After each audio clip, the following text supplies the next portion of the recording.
Welcome. Thank you for being here. There's nowhere else you need to be right now, nothing requiring your attention, just this quiet space where we can explore something together, gently, without pressure or agenda. I should mention, if you're interested, there is a community that's formed around these conversations, a Discord where people gather. Sometimes there are giveaways, sleep resources for those who need them, custom videos appearing unexpectedly for members. The link lives in the description if that calls to you, but it's entirely optional, just an invitation, nothing more. For now, let's simply be here with this idea. There's a particular kind of mistake that almost everyone makes, regardless of how intelligent they are, how educated, how experienced. It happens in relationships that have turned cold, in careers that stopped fitting years ago, in projects that clearly aren't working, in investments losing value month after month. We continue. We pour more in, more time, more energy, more resources, more of ourselves. Not because the path forward looks promising, but because of how much we've already given. The past becomes a weight that pulls us deeper into situations we'd never choose if we were starting fresh today. This is what gets called the sunk cost fallacy. But that clinical term doesn't capture what it feels like from the inside, how it wraps around your thinking, how it disguises itself as loyalty, as persistence, as not being a quitter, how it can keep you locked in place for months, years, sometimes decades. Imagine someone sitting in a graduate program they realized 2 years ago wasn't right for them. The subject matter doesn't spark anything anymore. The career it leads toward looks increasingly unappealing. Every day feels like moving through thick water, effortful and draining. But they've already invested 3 years, taken on debt, told everyone this was the plan. Their identity has reorganized around being a doctoral student in this field. Family members mention it with pride when introducing them. The rational choice seems clear from outside. Leave. Find something that actually engages you. Don't throw good years after the ones already spent. But from inside, it's not clear at all. Those 3 years feel like they need to mean something. Leaving would make them wasted. The debt would be for nothing. The explanations to family would be humiliating. So they stay. They add a 4th year to the 3, then a 5th. Each additional year supposedly justifying the previous ones, but really just making the trap heavier, harder to escape. The strange thing about sunk costs is that they shouldn't matter. In rational decision-making frameworks, what's already spent is gone. It's not coming back whether you continue or quit. The only question that should matter is, given where you are right now, what's the best path forward? But humans don't work this way. We're not clean slate calculators. We carry history. Every choice we've made becomes part of the story we tell about ourselves, and abandoning those choices feels like abandoning pieces of our identity. There's also something deeper happening, something about not wanting to face that we were wrong, that we made a mistake, that we spent precious resources, irreplaceable time on something that didn't pan out. Continuing lets us avoid that confrontation. We can tell ourselves we're still trying, still committed, that it might still work out. The failure remains potential rather than actual. As long as we don't quit, we haven't definitively failed. Consider relationships where this appears. 2 people who loved each other once, or thought they did. Years have passed, the warmth has gone cold, conversations feel obligatory. They've become experts at coexisting without truly connecting. But there's a mortgage together, children perhaps, a whole friend group built around the couple identity, holidays with combined families, photographs covering every surface, evidence of years invested in this union. Walking away would mean dividing all of this, would mean admitting to parents who danced at the wedding that it didn't work, would mean telling children something difficult, would mean redefining yourself as no longer part of a we. So they stay, not because today looks good, but because yesterday did, once. Because leaving would mean all those years, all those compromises, all those moments of choosing this relationship over other possibilities would be for nothing. The sunk cost isn't just money here. It's shared history, intertwined lives, the person you've become through this relationship. All of it feels too substantial to simply walk away from. There's a version of this that happens with careers. Someone takes a job in a field their parents approved of, finance perhaps, or law, or medicine. The training is long and expensive. The early years are grueling. They tell themselves it will get better once they're established. Years pass, they become established, it doesn't get better. The work feels hollow. They're good at it, competent, even successful by external measures, but it doesn't touch anything real in them. They move through days on autopilot, collecting a paycheck, building a resume that impresses others, while slowly suffocating something essential. But now there's a salary that supports a certain lifestyle, a title that commands respect, a professional identity that feels solid, even when everything else is uncertain.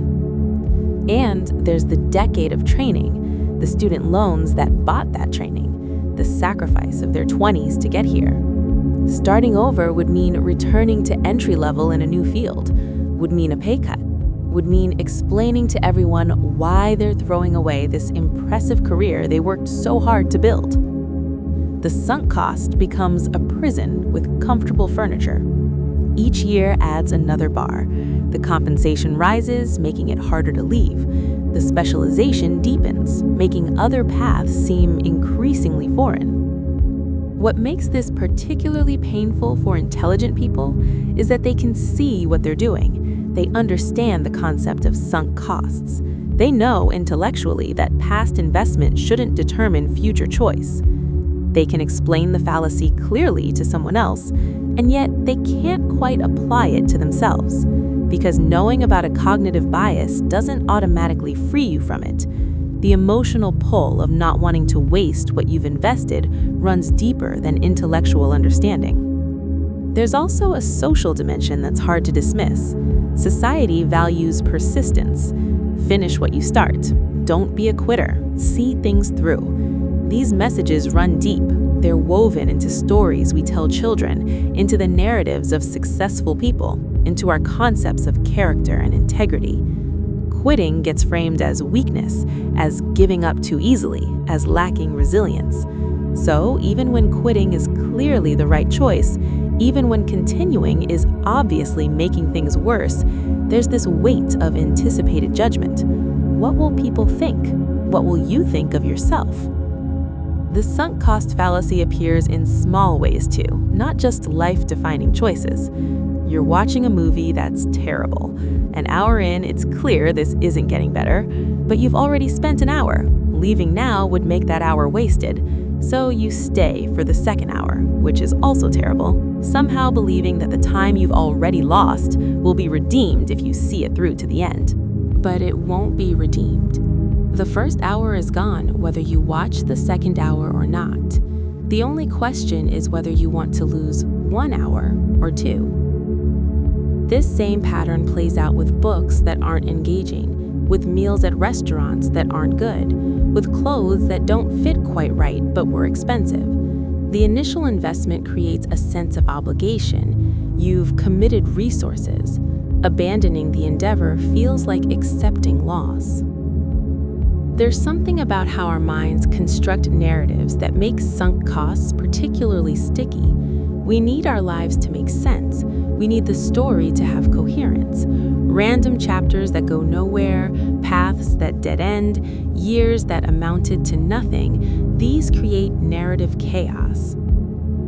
If you spent 5 years building a business that failed, Those years need to have taught you something, to have been worth it somehow.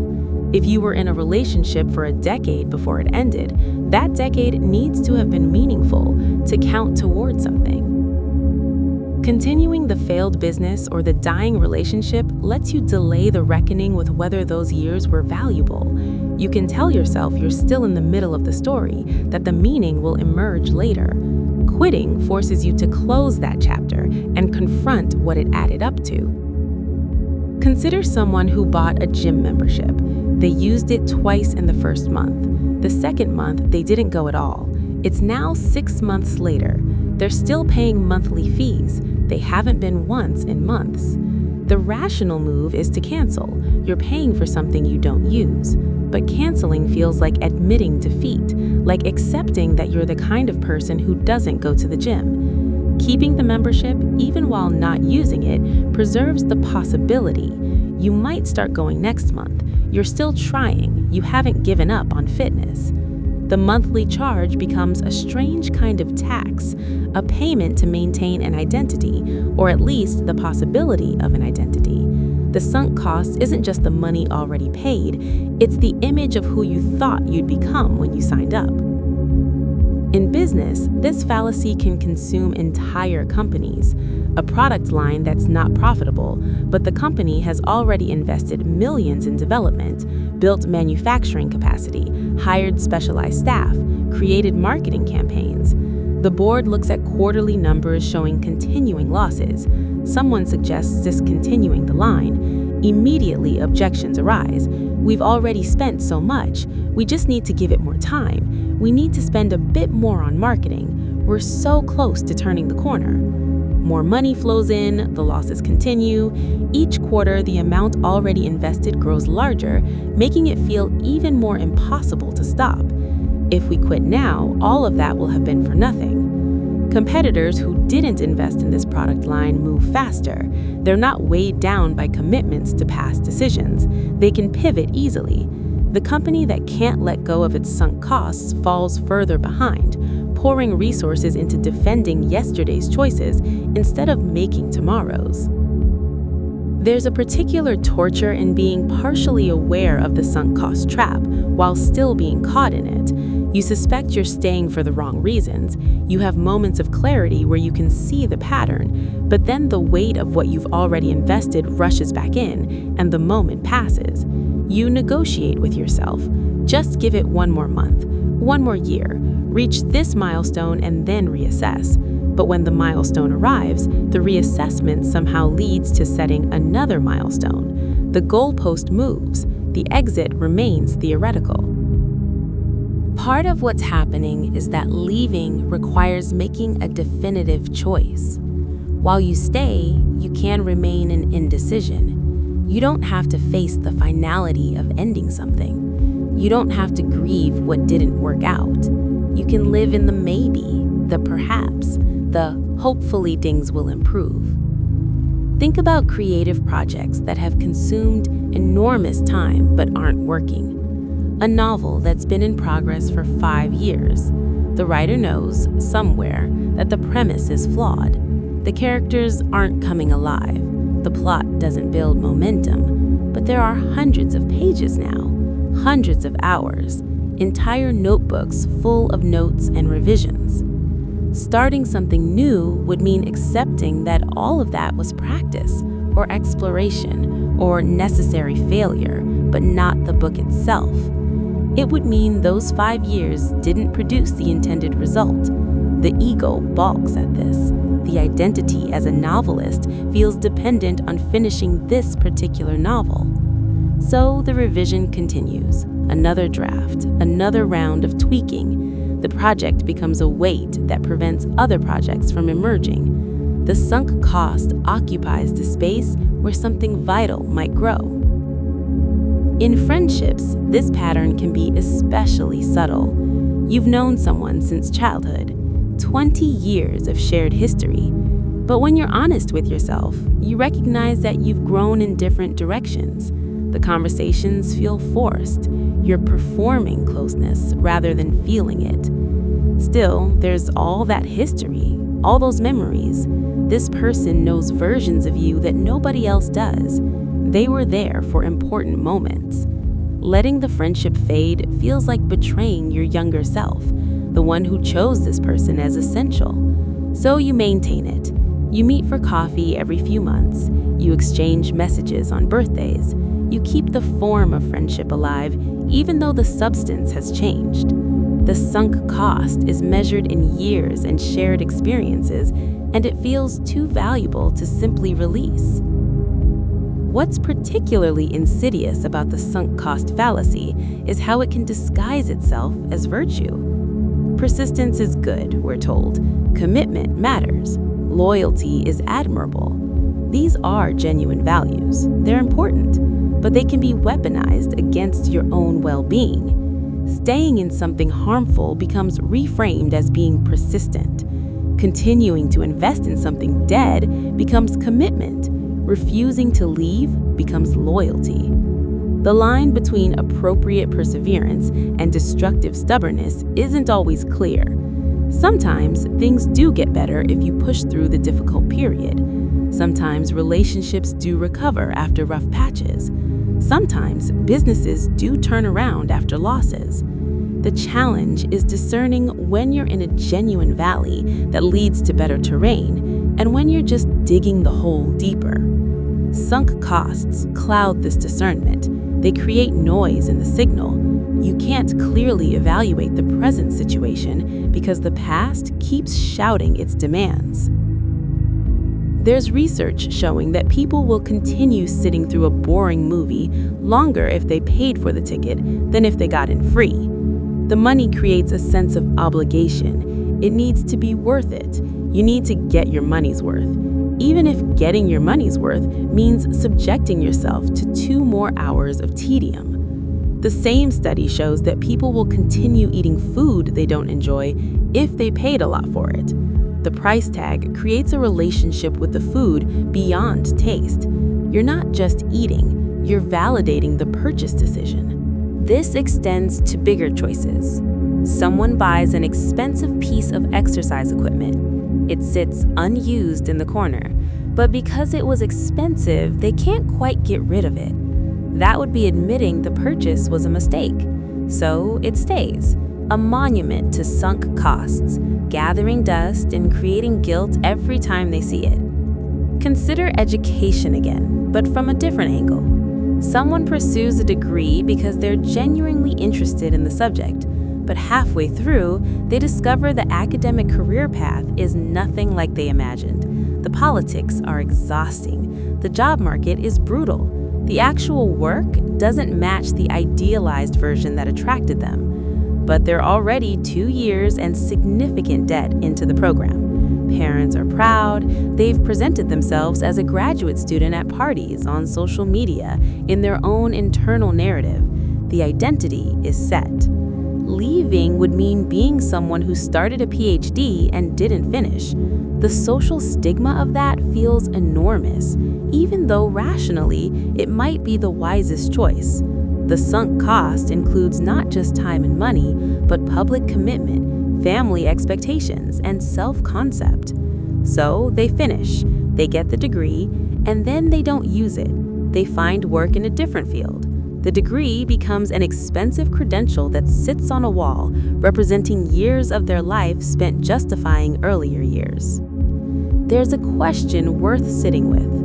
What would you do if the sunk costs didn't exist? If you could wave a hand and erase the past investment, the time already spent, the money already paid, the commitments already made. If you were choosing from scratch right now, what would you choose? For many situations, this question reveals the trap immediately. You wouldn't choose this job if you were looking today. You wouldn't enter this relationship if you met this person now. You wouldn't pursue this degree if you were starting college fresh. You wouldn't buy this house in this location if you were house hunting currently. The only reason to continue is the past, and the past is not a good enough reason. The past is gone. It's not coming back. Continuing won't resurrect it or validate it or make it mean something it doesn't already mean. But asking this question and being honest with the answer requires a particular kind of courage. It requires facing that you might have been wrong, that the path you chose led somewhere you didn't want to go, that the investment, however substantial, doesn't obligate you to keep investing. Think about home renovations. Someone starts a project. It was supposed to cost $10,000 and take 2 months. 6 months later, they're $20,000 in, and it's nowhere near finished. Every week brings new problems, new expenses, new delays. The contractor gives estimates that keep getting revised upward. The timeline extends again and again. Living in the construction zone is destroying their quality of life. Dust everywhere, noise constantly, normal routines impossible. But they've already spent $20,000. Stopping now would mean that money produced nothing but a half-finished, uninhabitable space. So they continue. They find more money. They tolerate more delays. The sunk cost climbs to $30,000, $40,000. At what point does the amount already spent stop being a reason to continue? There's no good answer. Every threshold that gets crossed just raises the stakes for the next decision. The trap tightens with each additional investment. In therapy, people often discover that they're living someone else's life. Not dramatically, not obviously, but in quiet ways. Career choices made to please parents, relationship choices made to fit expectations, life paths chosen based on who they thought they should be rather than who they are. By the time this becomes clear, they're often years or decades into these choices. The life is built. The sunk costs are enormous. Starting over feels impossible. They're 40, 50, 60 years old. How do you begin again? The tragedy is that the alternative is continuing to live inauthentically for however many years remain. The sunk cost of the past decades feels too great to abandon, so it gets compounded by adding future decades of the same. There's no good solution here. Both paths involve loss, but one path involves honest loss, acknowledged loss, loss that might lead to something real. The other involves hidden loss, accumulated quietly, swallowed daily, never quite confronted. The sunk cost fallacy has a close relationship with identity. We invest in things that we believe will make us into certain kinds of people. The investment becomes entangled with our sense of self. Abandoning the investment feels like abandoning who we're trying to become. Someone wants to be the kind of person who speaks French. They pay for classes, they buy programs and books, they spend hundreds of hours on practice that feels tedious and unrewarding. They don't actually enjoy the learning process. They're not drawn to French culture or literature in any genuine way. But they've told people they're learning French, they've invested all this time and money. Quitting would mean accepting they're not actually a French speaker, not even someone becoming a French speaker, just someone who tried and gave up.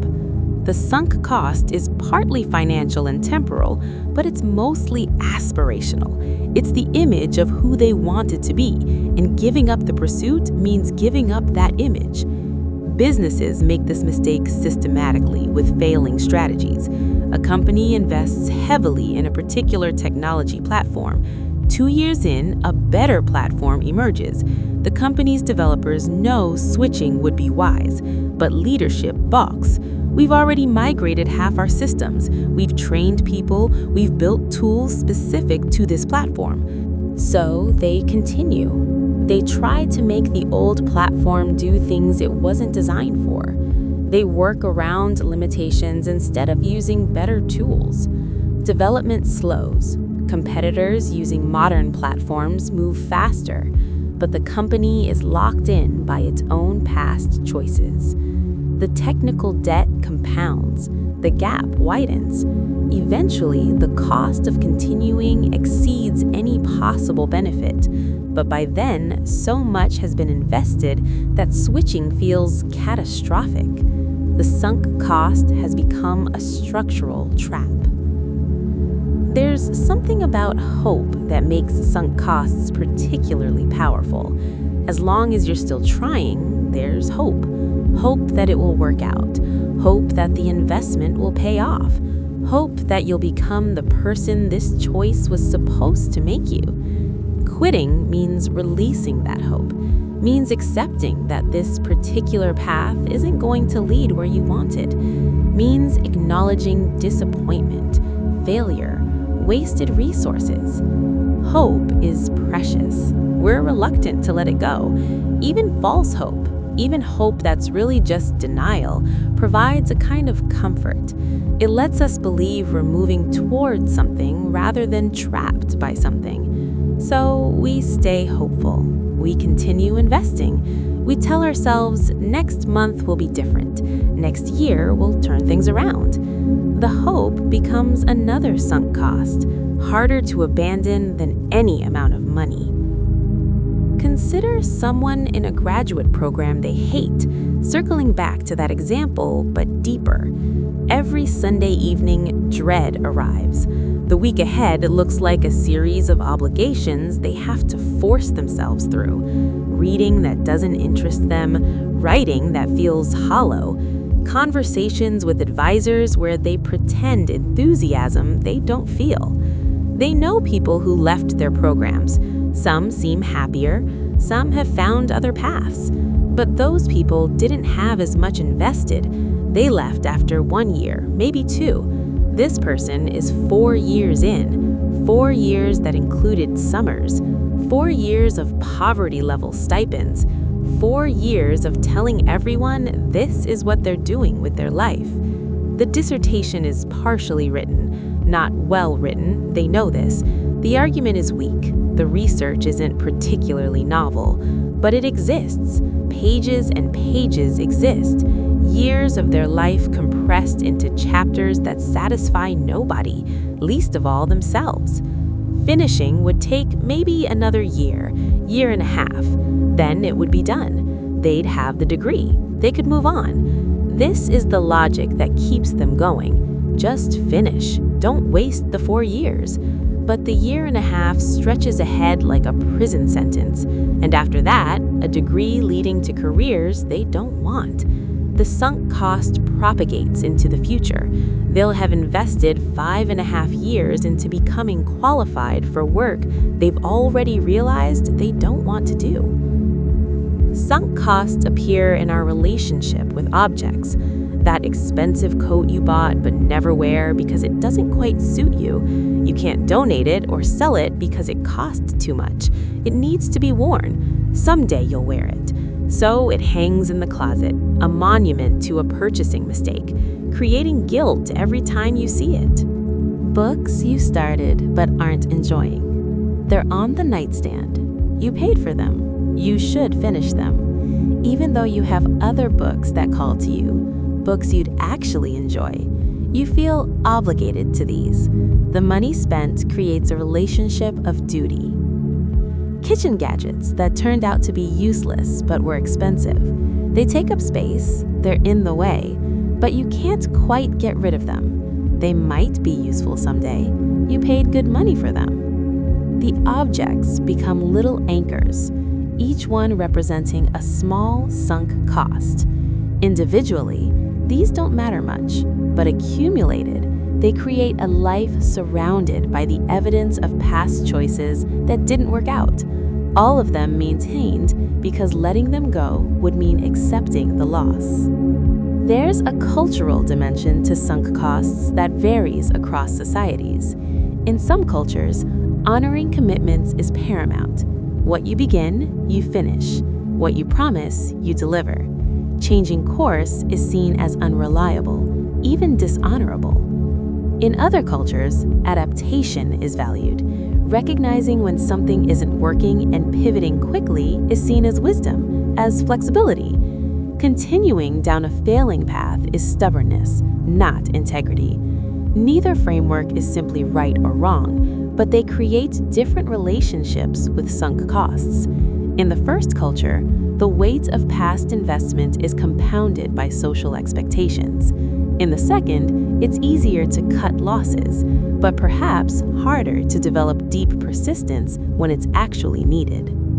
Most people exist somewhere between these poles, influenced by their cultural background, their family patterns, their personality. But the cultural messages matter. They shape how we interpret our own reluctance to quit. Is it honorable commitment or foolish stubbornness? The answer depends partly on which cultural story we're living inside. Professional gamblers understand sunk costs better than most people. They have to. Every hand, every bet starts fresh. What you lost on the last hand is gone. It doesn't make the current hand any more valuable. Chasing losses by betting more is how you lose everything. But even professional gamblers struggle with this. The psychological pull to win back what you've lost is powerful. It overrides logic. The sunk cost isn't just the money. It's the wound to your sense of competence, to your identity as someone who makes good decisions. Winning it back would prove the earlier loss was just a temporary setback, not a failure. So you bet more. The hole deepens. The need to justify earlier bets by placing larger ones creates a spiral. Only someone with rigid discipline avoids this trap, and even then, not always. Think about subscriptions, services you signed up for with genuine intention, a meditation app, a language program, a streaming service for a specific show. The first month you use them, the second month less, by the third month you're not using them at all. But you're still paying. Canceling requires admitting you're not meditating, not learning the language, not watching the shows. As long as the subscription continues, the possibility remains. You're still the person who might meditate tomorrow, who might practice the language this weekend. The monthly charge is small enough to ignore individually, but across multiple subscriptions, it adds up. More importantly, the subscriptions maintain an image of yourself that isn't accurate. You're paying for an identity that you're not actually embodying. Canceling would be the honest choice, but honesty would require confronting the gap between who you want to be and who you are. The small sunk cost of the monthly fee becomes a tax on avoiding that confrontation. In romantic relationships, the sunk cost fallacy can be particularly devastating. Years together create shared history, shared jokes, shared friends, shared possessions. You know each other's families. You've been through things together. You've built a life. But the daily experience of the relationship is increasingly empty. The connection that was there has eroded. You're together out of habit more than choice, out of inertia more than love. Friends ask if you're happy. You deflect. You list the good qualities of your partner. You mention how long you've been together. You don't mention the loneliness, the sense of living with someone who feels like a stranger, the way you've learned to avoid certain topics, to manage around each other rather than connect with each other. Leaving would mean being single after all these years, would mean dividing possessions and potentially dealing with shared assets, would mean explaining to everyone why you're ending something that, from outside, looked stable, would mean facing that all those years didn't build toward what you thought they were building toward. So you stay. You add another year to the count. The relationship becomes something you're serving time in rather than something that enlivens you. The sunk cost grows heavier with each passing month, making leaving feel even more impossible. There's a question of loss aversion that's related to sunk costs. Humans feel losses more intensely than equivalent gains. Losing $100 hurts more than gaining $100 feels good. This asymmetry shapes decision-making in profound ways. When you've invested in something, walking away means crystallizing a loss. As long as you continue, the loss remains potential, theoretical. Maybe it will still work out. Maybe the investment will pay off. Hope defers the pain of acknowledging loss. This is why people hold on to losing stocks long past the point where selling makes sense. Selling makes the loss real. While you hold the stock, you haven't actually lost the money. The stock might recover. Crystallizing the loss by selling feels more painful than the slow bleed of watching the value decline. The same mechanism operates with time investments. Acknowledging that years were spent on something that didn't work out feels more painful than continuing to spend more years on the same thing. Continuation lets you defer the pain of recognition. Consider someone who opened a business. They put their savings into it, borrowed from family, left a stable job. The first year was tough but seemed promising. The second year, less so. By the third year, it's clear this isn't sustainable.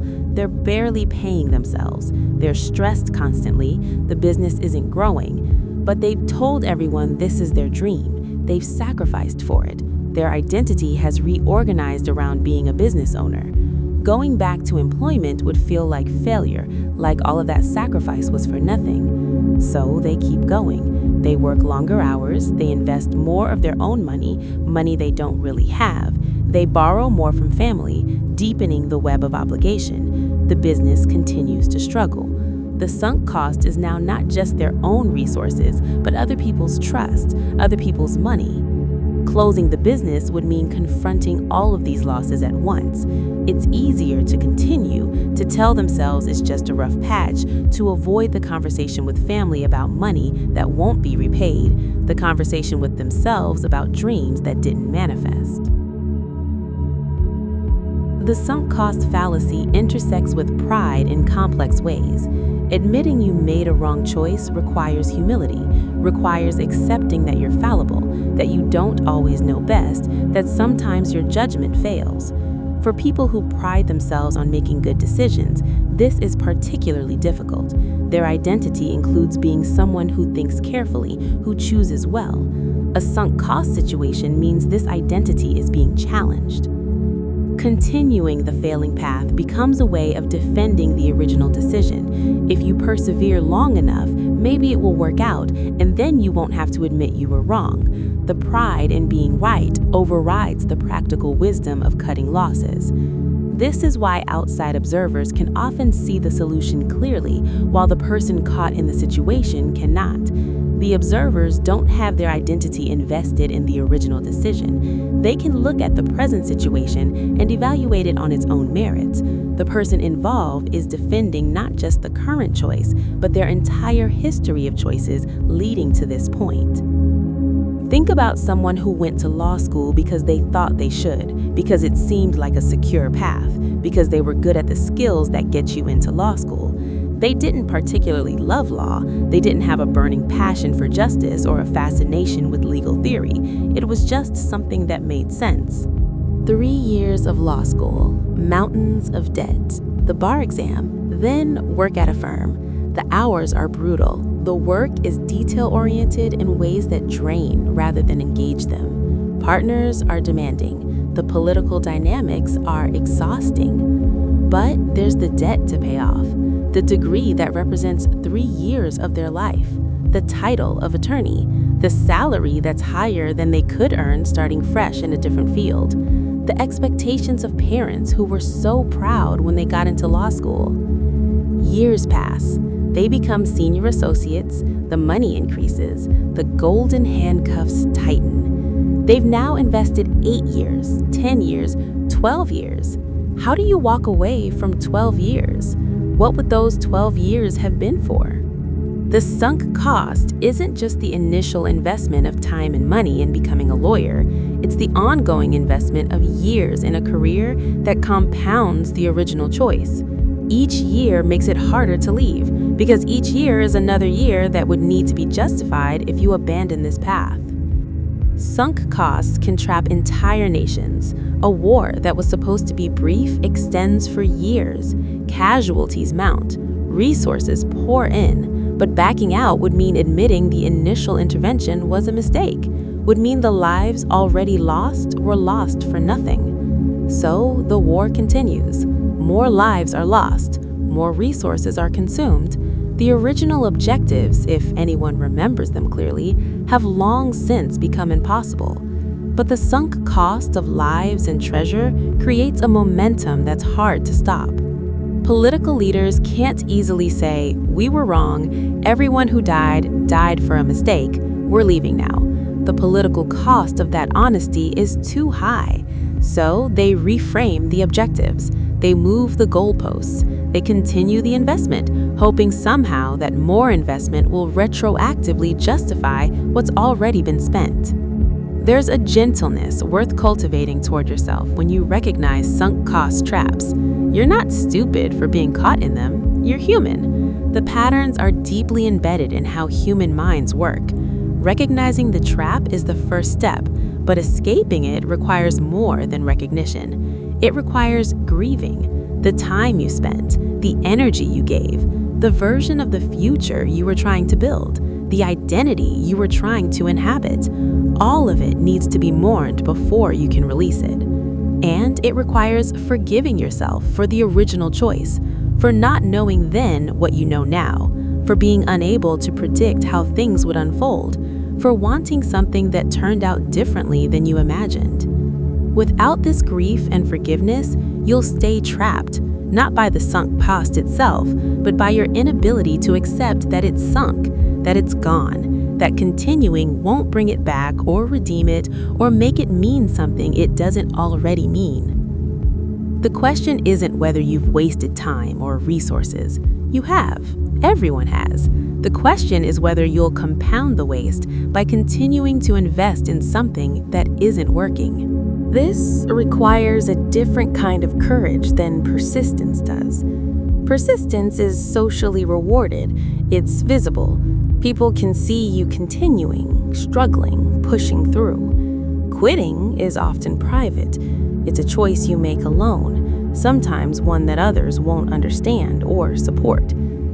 But there are times when quitting is the brave choice, when staying is the path of least resistance, the way of avoiding hard truths, and leaving requires facing loss directly, honestly, completely. The sunk cost fallacy survives on our unwillingness to face loss. It feeds on the hope that enough future investment will somehow transform past investment into something worthwhile. But this hope is usually an illusion. The past is what it is. The only question worth asking is, what's the best choice from here? Let yourself rest with these thoughts. Notice where sunk costs might be operating in your own life. Not to judge yourself, not to force immediate change, just to see clearly, to recognize the weight you might be carrying, to consider whether that weight is one you choose to keep carrying or one you inherited from your own past self. The past made choices with the information it had, but you're not the past, you're here now, and now has different information, different needs, different possibilities. The loyalty you owe isn't to past choices, it's to the life you have remaining, to the time that's not yet sunk, to the future that hasn't been determined yet. Maybe that future includes releasing what's not working. Maybe it includes the honest acknowledgement of loss. Maybe it includes the freedom that comes from no longer defending decisions that don't serve you. Or maybe it includes continuing, but for new reasons. Not because of sunk costs, but because the present path genuinely aligns with who you are now and where you want to go. Either way, the sunk costs themselves don't determine the answer. They're just the weight you've been carrying, and recognizing weight is the first step toward deciding whether to keep carrying it or finally, gently set it down.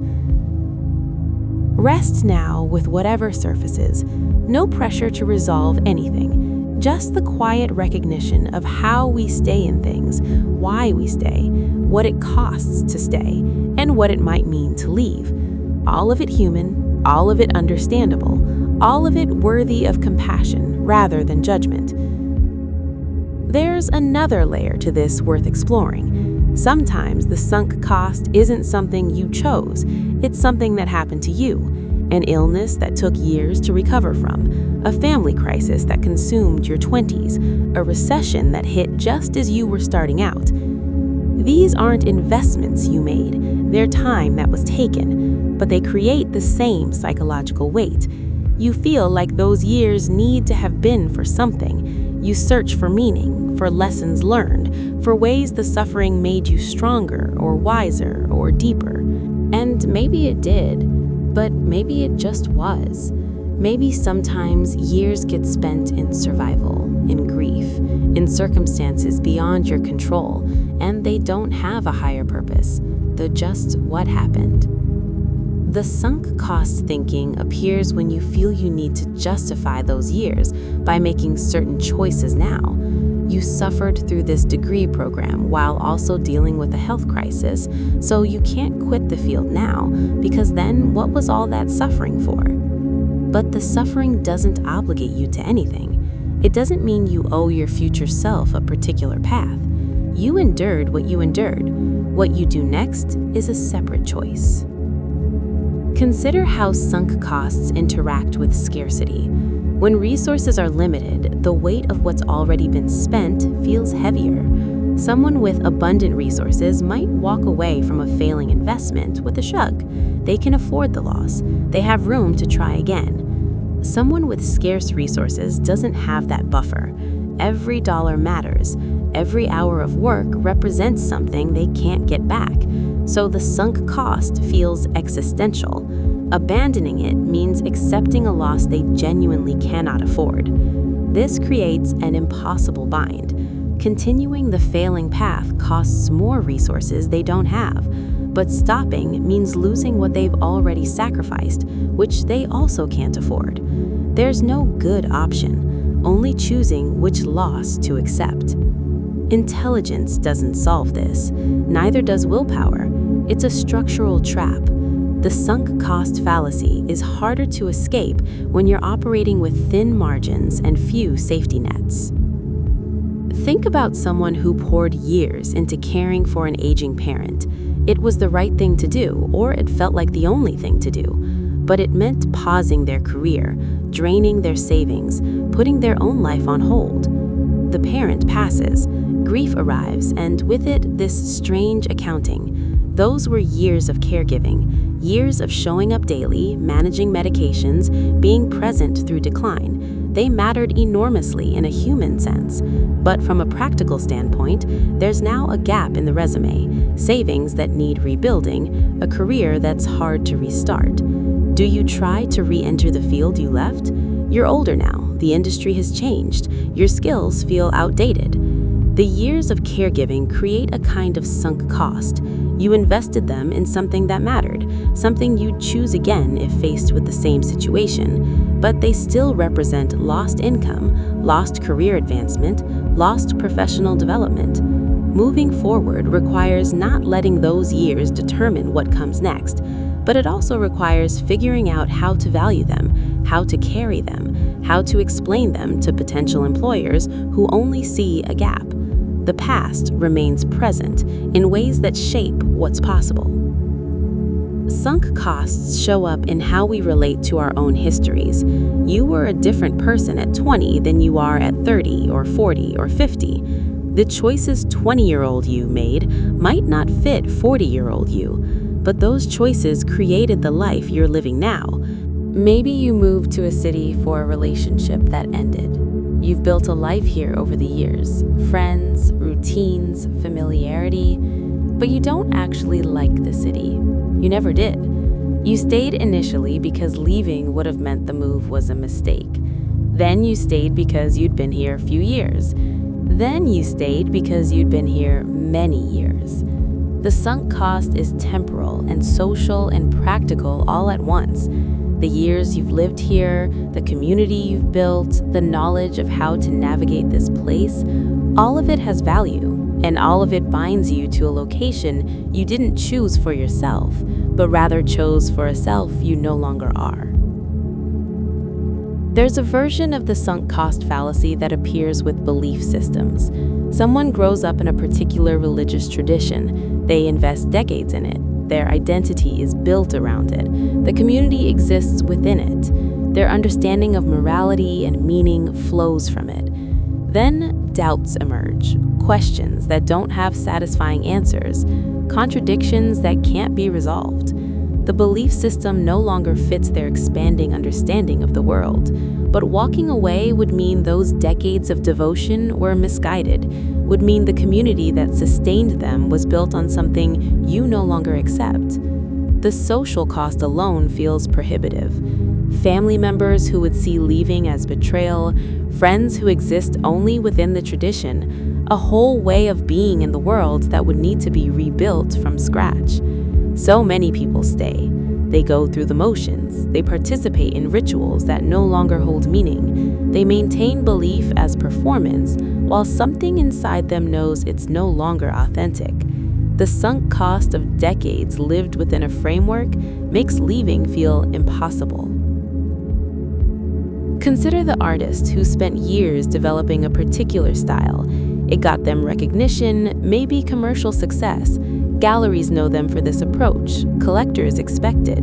Their reputation is built on it. But they're no longer interested in making work this way. They've evolved. They want to explore new territories, try different techniques, address different themes. But doing so would confuse their audience, might alienate collectors, would mean starting over in terms of building recognition for this new direction. The sunk cost is their established career, the brand they've built, the expectations they've created. All of that investment in becoming known for one thing now constrains their ability to become something else. Some artists make the leap. They risk the security of what they've built for the vitality of genuine exploration. Others stay in the established lane, producing work that pays the bills but no longer excites them. The sunk cost of their past success becomes a golden cage. Consider technology adoption. Companies that built entire systems on particular platforms. They've trained staff, created custom tools, integrated everything to work within this ecosystem. Then better options emerge. The rational choice is to migrate, but migration is expensive and disruptive. During the transition, productivity drops, things break, people get frustrated. The sunk cost of existing systems creates massive resistance to change, even when everyone agrees the current setup is suboptimal. So, companies stay on legacy systems far longer than makes sense. They try to patch and extend, working around limitations instead of addressing them. The technical debt accumulates. The gap between what they're using and what's available widens. The sunk cost becomes a structural handicap. There's something about how sunk costs interact with our sense of time. When you're young, time feels abundant. Walking away from 3 years feels manageable. You have plenty more years ahead. But as you age, each year represents a larger fraction of what remains. 3 years at 50 carries different weight than 3 years at 25. This makes older people sometimes more susceptible to sunk cost thinking and sometimes less. More susceptible because the years already spent feel more precious, harder to write off as learning experiences. Less susceptible because there's less time ahead to waste on things that aren't working. The relationship shifts. What felt like you had all the time in the world to figure things out becomes, you have limited time left, better not waste it. But the transition between these mindsets isn't smooth. It's marked by false starts and backsliding and moments of clarity followed by months of avoiding that clarity. Consider someone who invested in training for a specific certification or credential. They studied for months, passed difficult exams. The credential looks impressive on a resume, but the actual work opportunities it unlocks aren't what they hoped for. The field is saturated, or the work itself doesn't suit them, or the compensation doesn't justify the cost of entry. They could use the credential and be miserable but employed in that specific field, or they could pursue work they'd actually enjoy that doesn't require this credential. The second option makes the months of study and the exam fees and the whole process feel wasted. The credential becomes a sunk cost that creates pressure to use it even when using it means choosing a less satisfying path. Sunk costs appear in how we furnish our lives. That couch you bought because it looked good in the store. At home, it's uncomfortable. You don't actually like sitting on it, but it was expensive. It was carefully chosen. Getting rid of it and buying something else would mean admitting a mistake and spending more money. So it stays. You arrange the room around it.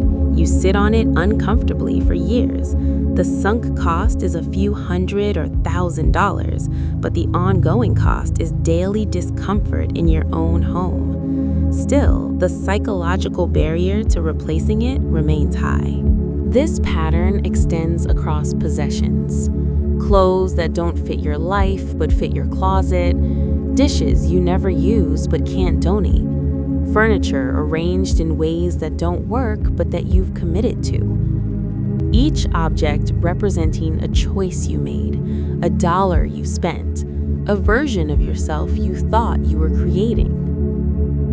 Think about graduate students who discover their dissertation topic isn't viable. Maybe the research design has fundamental flaws. Maybe the necessary data doesn't exist. Maybe the theoretical framework has been superseded. A reasonable response would be to change topics. But they've already written chapters, presented conference papers on this topic, discussed it in seminars. Their advisor knows them as working on this question. Changing topics would mean starting over, would mean the last year or 2 years of work produced nothing usable. So they continue. They try to salvage the flawed project. They narrow the claims to something they can support with insufficient data. They write around the problems rather than addressing them. The dissertation becomes something they're just trying to finish, rather than something they're proud of. The sunk cost of time already invested overrides the quality of the final product. There's a particular pain in recognizing you're caught in a sunk cost trap, but feeling unable to escape it. You can see the pattern clearly. You can describe it to others. You can even give advice to people in similar situations, but you can't quite apply that clarity to your own circumstances. Part of what's happening is that clarity about the pattern doesn't dissolve the emotional weight. You still feel the pull of not wanting to waste what you've invested. You still feel the identity implications. You still feel the social pressure. Seeing the trap doesn't automatically provide the strength to walk away from it.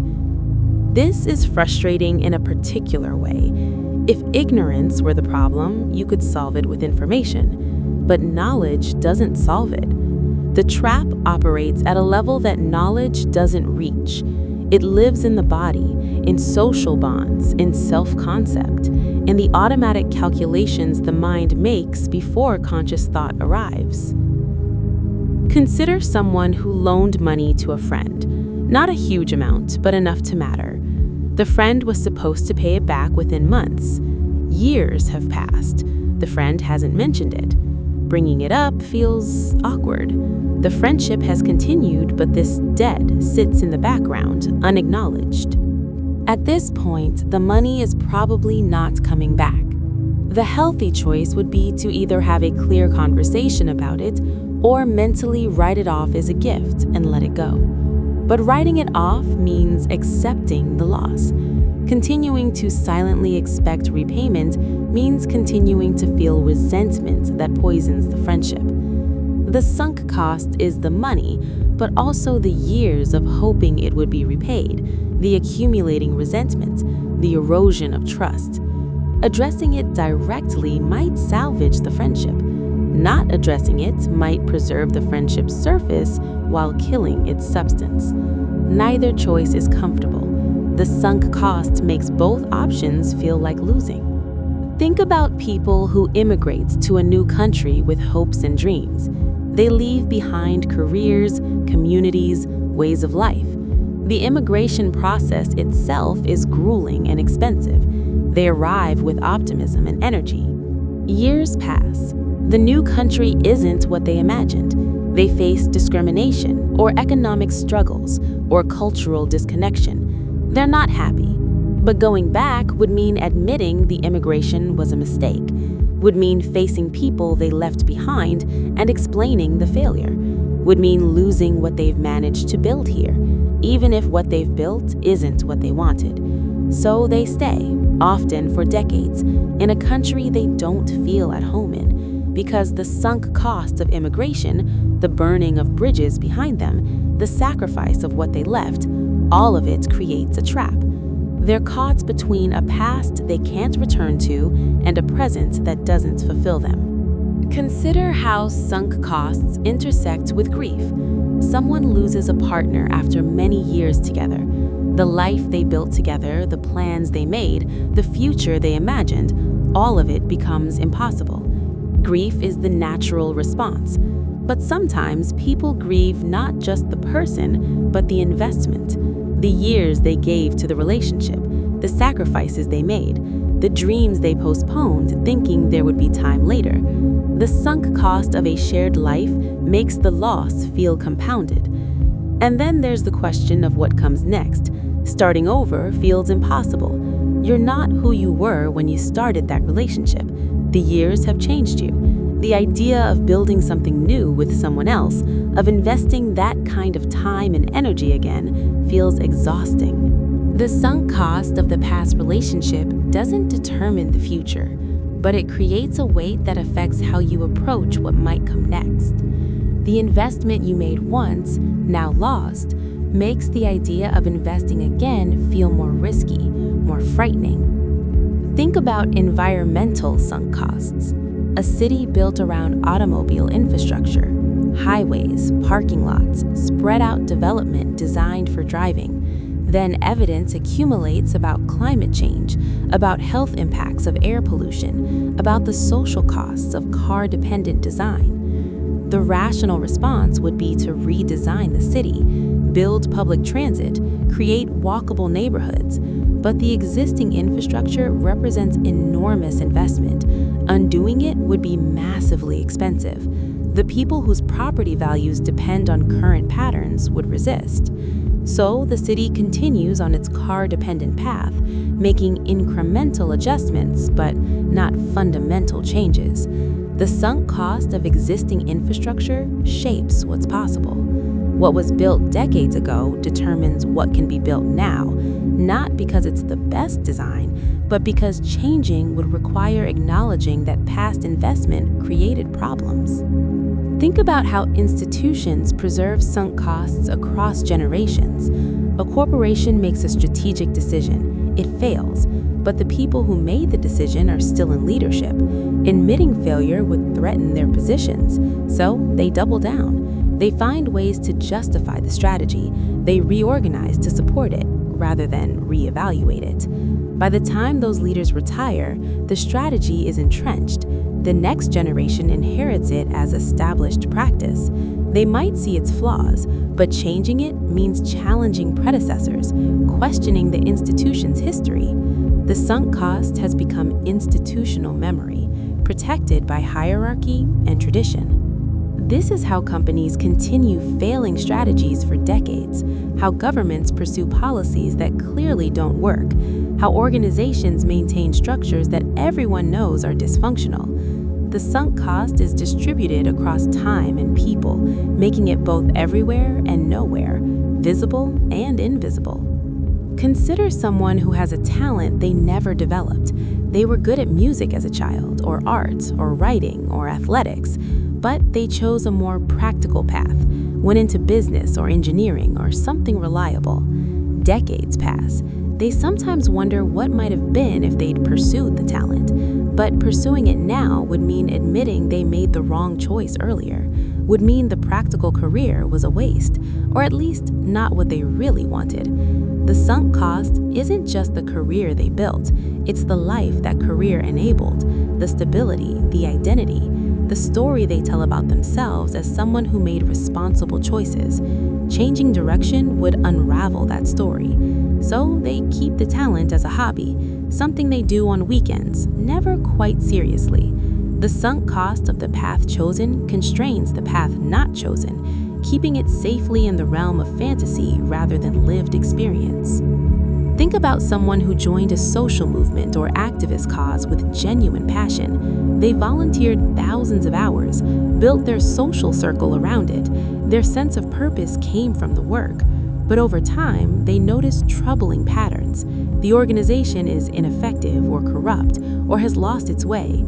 Leaving would mean those years of volunteer work were for something that didn't actually help, would mean the community they found there was built on false premises, would mean their sense of purpose was misplaced. The identity as someone committed to this cause would need to be surrendered. So they stay, often becoming cynical, going through the motions, defending the organization publicly while privately knowing it's failing. The sunk cost is measured in years of unpaid labor, in friendships formed, in a sense of meaning that would evaporate if they admitted the truth. There's a way that sunk costs can be transferred across relationships. Parents who sacrificed for their children's education, the children then feel obligated to use that education in particular ways, to pursue careers the parents approve of, to honor the sacrifice by being successful in terms the parents understand. The sunk cost is the parents, but the weight is carried by the children. The money spent on education, the opportunities foregone, the years of supporting children through school, all of it creates a debt that's not financial, but emotional and psychological. Children struggle with this. They want to honor their parents' sacrifice, but they also want to live their own lives. The competing obligations create paralysis. Choosing their own path feels like betraying the parents. Choosing the path the parents want feels like betraying themselves. Consider how sunk costs show up in therapeutic relationships. Someone has been seeing the same therapist for years. The therapeutic relationship has value. They've built trust. They've worked through important things together. But they've also plateaued. They're not really growing anymore. The sessions have become comfortable routine rather than challenging exploration. Switching therapists would feel like betraying the relationship they've built, would mean starting over, explaining their history to someone new, would mean admitting that what was working isn't working anymore. The years invested in this therapeutic relationship create loyalty that might not be serving their continued development. But staying means settling for maintenance rather than growth. The sunk cost of time invested with this particular therapist prevents them from seeking what they actually need, which might be a different approach entirely. Think about how we relate to our own past decisions as if they were made by someone else. In a sense, they were. You're not the same person you were 5 or 10 years ago. Your values have evolved. Your understanding has deepened. Your circumstances have changed. The person who made that decision had different information, different constraints, different capacities. But you're living with the consequences. The sunk cost includes not just the resources spent, but the fact that a past version of yourself committed the current version to a path that no longer fits. Escaping the sunk cost means having compassion for that past self, while not being bound by their choices. It means recognizing that you did the best you could with what you had, and also recognizing that you're allowed to choose differently now. The investment that made sense then doesn't obligate you now. There's freedom in truly understanding that sunk costs are sunk, that the past is gone. that what you invested is already spent, regardless of what you do next. The only question that matters is what serves you going forward. This understanding doesn't come easily. It requires grieving what was spent, forgiving yourself for spending it, accepting that some things don't work out, that some paths dead end, that sometimes years pass without producing what you hoped they would. But on the other side of that grief and acceptance is genuine choice. Not choice constrained by defending past decisions, not choice weighed down by justifying past investments. Just clean, clear choice about what makes sense from here. Let these thoughts settle. Let them find their place in your understanding. The sunk cost fallacy isn't something to fight against so much as something to notice, to recognize when it's operating, to bring gentle awareness to the ways past investments might be constraining present choices. You don't have to resolve anything right now. You don't have to make any decisions. Just rest in the recognition that what's already spent is spent, that you're allowed to choose differently than your past self chose. That loyalty to past investments isn't the same as wisdom about future paths. The weight you've been carrying might be one you're allowed to set down, not because the investment wasn't real, not because the effort didn't matter, but because carrying weight from the past into the future is a choice, not an obligation. Rest with that possibility. Let it be gentle rather than urgent. Let it be invitation rather than demand. You have time, you have space, you have permission to choose based on what serves you now, not what might redeem investments you made then. The script ends in this quiet space where recognition lives without pressure, where awareness exists without forcing change, where you can simply be with what is and what might become.